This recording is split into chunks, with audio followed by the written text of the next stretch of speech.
him. So yeah. So Aperture, when you talked to him about this tournament, did he have like a particular goal in mind? He wanted to break top 32 and maybe push beyond that if he was able to. All right, well, this is his moment. But he has quite the mountain to climb with TSM ZeRo. Yeah, a lot of these PGR players, it's just mountains with them because they have such an acumen for matchups because they've played so many people, the best people, the amounts of people as well. I mean, they've been through so many pools. Like, these players don't get floated, right? We're not there yet. Yeah. Let's not even start that conversation. So they play through the randoms, the hidden bosses, the this, the that, the local town heroes, the #1 in whatever. And then they've also played against the top of the top. So for ZeRo, Sonic is not new, and Aperture might be, but at the same time, like, Aperture's only had so much experience on the other hand, right? And to know really, you know, shame on him or anything, but that's what he's doing. Yes. ZeRo with, you know, level 9,973, and like Aperture, who's, you know, has been making his mark now. So this is like final boss of the final bosses right now.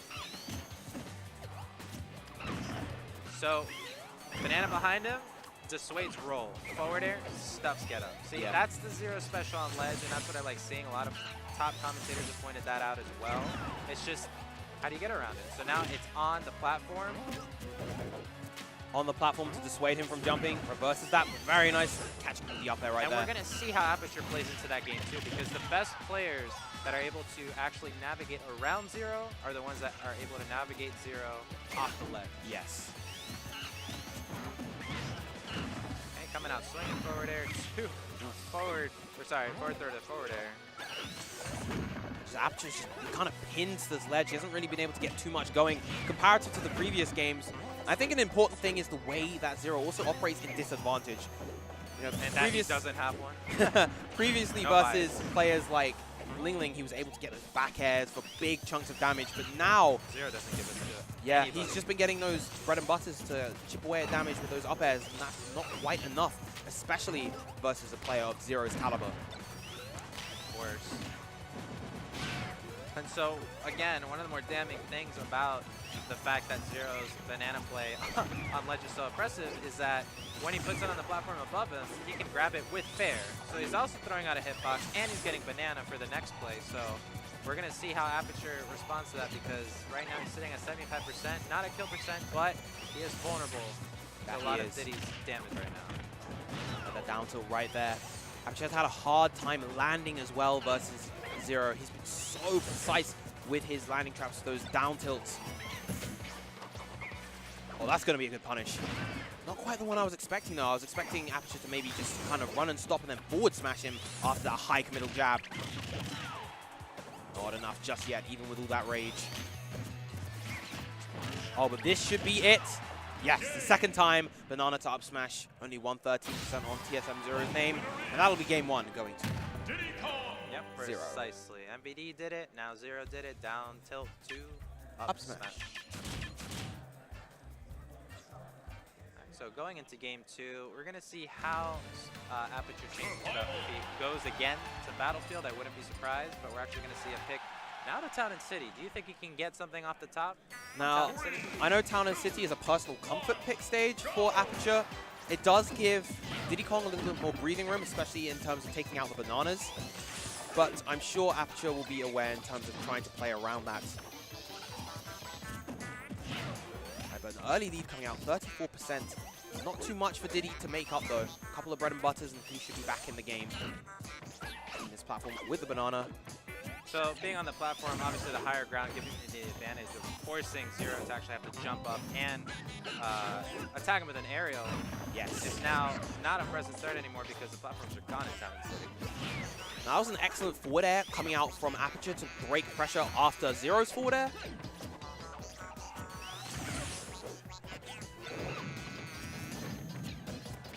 Aperture kind of holding this lead a lot better. He's just, the way that he's operating within the spaces that he needs to seems to be a lot better than game one. Meanwhile, ZeRo, he hasn't really been able to get much started. Finally getting that grab, aggressive one, and another one to catch his landing. Yeah. Quick 35. DJ Khaled not here, but here in spirit, because these forwarders just keep coming out against Aperture. Oh, this might be stock. Oh, not quite. Good DI coming out from ZeRo to avoid the potential up air. So a lot more room to move around here. We have Town and City with no platforms, giving Sonic at least room to sort of play his own game for a second, recollect, Yes. but at the same time, closing it out is going to be a different story. That it is. Diddy Kong does have a consistent, relatively safe down tilt setup The and the banana setup. The bravery. He did it with Ling, and he also is doing it against arguably the best player in the world. Like, I really like this from Aperture only because you'd think many Sonics wouldn't opt to go off stage, but he's doing that and more. And he did it again. That was an excellent coverage coming out from Aperture right there as well. Unsafe dash attack, but he does get the banana. Is that going to be stock? Late air dodge. Waited very, very nicely.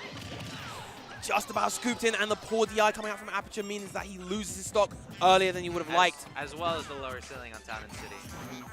Unlike Dreamland, who has one similar to Final Destination, Town and City is lower, so you will die earlier from the top.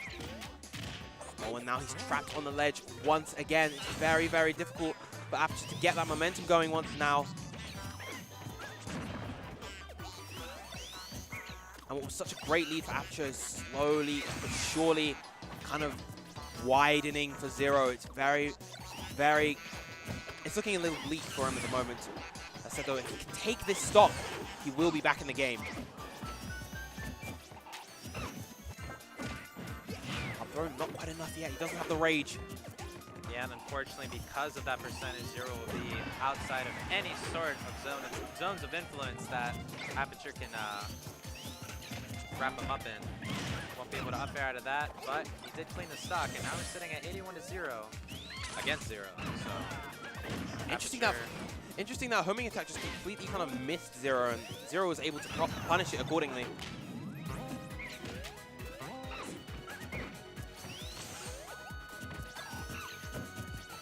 So you're sitting at 115 against one of the best players in the world as Sonic with a character that pulls out a banana. Aperture's gonna have to think very hard here before approaching. Oh, and that should be it.